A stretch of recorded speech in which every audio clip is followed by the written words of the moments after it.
If you throw up an image search in Google for boys' toys, the most common results will be fast vehicles and action figures. Well, what you see around me looks a little similar to that search result because there are a lot of fast bikes here and people who are dressed to look like Power Rangers. Well, we are not here for a fancy dress competition. Instead, we are here at a school that will actually teach us boys and some girls how to play with our fast vehicles. California Superbike School, or CSS. If you are a hardcore motorcycle enthusiast, then this is a name that you may not have heard for the first time. Its ability to hone your motorcycle riding skills to a whole new level has made the CSS one of the most sought-after riding schools around the world. California Superbike School was originally started in the late 70s by the legendary Keith Code. He's arguably the world's best-known on-track motorcycle racer. Keith in the 60s and 70s used to race motorcycles himself, and he started to notice that motorcycle racers, no matter where they came from or what motorcycle they rode, they always performed a common set of errors, and he ended up classifying these errors into what he calls survival reactions. He basically started the school to teach riders how to overcome your survival reactions, because survival reactions are reactions that are the exact opposite of what you should be doing on a motorcycle when things start to get a bit scary. So that's how the school started. The school itself has been around for more than 3 decades. The science and physics of how a rider interacts with his motorcycle and how that interaction affects the bike. I've talked about this before, but the primary goal of the school, it still really is the discovery, mobilization and training of talented youngsters. And I'd like to say, you know, we've had some level of success. Sharath, who rode at the California Superbike School twice, went on to ride the Moto3 class in MotoGP, which is a big achievement. And also Rajni Krishnan, who's India's most famous international motorbike racer, has done the school 4 times in a row, and I think it's taken him in good stead. I decided to attend the school with Toothless, my Triumph Daytona. But instead of riding down from Mumbai with my road tires, I swapped back to the factory spec track rubber, removed some of the unwanted bits and shipped the bike to Chennai along with a few others through a trusted trucking service. And then there were participants like Kapil who had spec'd their bike for track use only. Every rider, every bike is different. This is a zooped up phablet. It's not a normal phablet. It has all the gizmos which you educated guys on the bike front knows. The tires, the suspension, the race fairing, Cappy King, personalized. So she is a prepped up bike for the track. The reason which we didn't want it to be transported is very close to my heart. It's like my girlfriend. So she has been trailer-breaded into a customized trailer, and we've driven both of us from Mumbai, and that's where we're driving back. You could also rent a motorcycle or ride your own motorcycle down or ship it through a courier service as long as the bike reaches the track in a healthy shape. We have different kinds of people coming here with different kinds of bikes. Some of them come with their bikes really prepared well, and some of them basically do nothing to the bikes. So when you come to the track next time and want to learn how to ride, make sure that the basics are right on your bike. Have good tires on it. Make sure that the bike is serviced before coming. Have good brake pads. Make sure you have no oil leaks from your fork or from the engine or any coolant leaks from your bike. That saves a lot of time and energy for even the organizers to make sure that the track is clean. Though the CSS isn't a race school, the correct riding gear is important too. The minimum requirement, since we advocate safety at the school, which is of prime importance, we would actually want students to wear leathers, which will give them maximum protection in case of the worst. But since in India it's not conducive and people don't have the mentality to safeguard their own interest in the highest possible way, we do allow textile. So you can wear a textile jacket and a textile pant, but the minimum requirement would be that it suits up and it zips up from the rear. Boots and full gauntlet gloves, full boots and helmets, definitely mandatory. So the school is spread out over 3 days. It covers level 1, level 2 and level 3. Today is day 2. Yesterday we finished level 1. It was all about covering the basics. You can choose how many levels you would like to attend, but choosing to cover all 3 over the weekend is a better idea as the syllabus is linked together. Every day or level comprises of 5 classroom and track sessions each, followed by personalized coaching and feedback. While level 1 sounds pretty basic, it is very important. As we learn to ride on 2 wheels, balancing the vehicle and body becomes second nature to us. But going into a corner at speed, leaning the bike and defying our perceived laws of physics begin with more than just the basics that we think we know. How to control the behavior of the suspension, understanding gearing and engine control, and making the right use of the handlebars to steer the bike at unthinkable momentum is what the basics will actually teach you. Throwing my weight into a corner to make the bike turn? What was I thinking? Level 1 fixed that. And once I was steering properly, I could now plan better riding lines around the track. The second day stressed more on this point, and then things started to get demanding, physically and mentally. So day 2 has come to an end, and it addresses two very critical issues: knowledge of the track and vision. Now they may seem very simple, but they can make all the difference. When we ride, our tendency is to see only a few meters in front of us, and within that little field of vision, there are a zillion things that distract us, and our eyes are always looking out for anything that may be dangerous. While the distractions are significantly lesser on the track, the school teaches you on how to see more and shift focus from one point to other on your intended riding line, while analyzing and eradicating any distractions using your peripheral vision.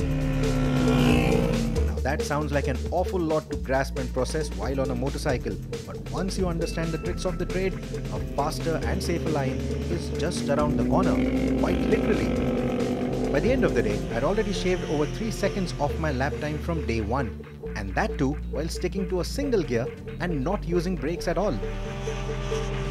In the little recess I got between the classes, I tanked up on lots of lemonade and had a chat with some ladies and gents on how their schooling was going.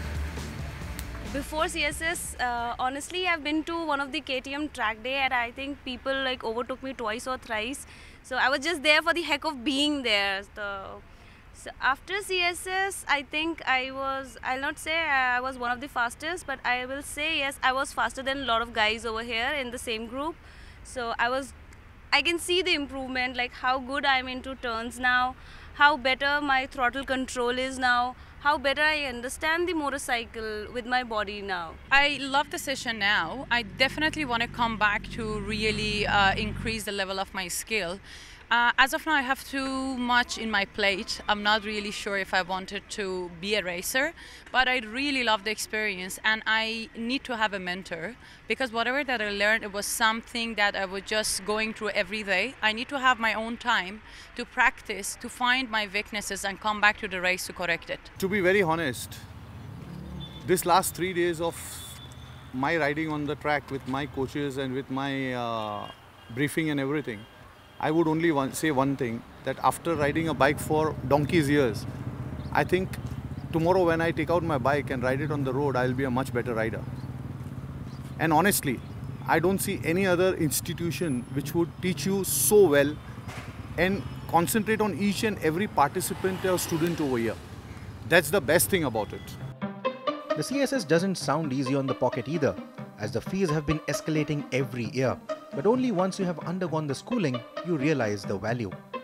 The future goals of the school, it's been great. We've had a lot of support, but it's been 6 years and we're looking for more manufacturers to pitch in, because currently we're happy to do it. We're really passionate, but it's a big financial burden. We'd like to still keep doing it.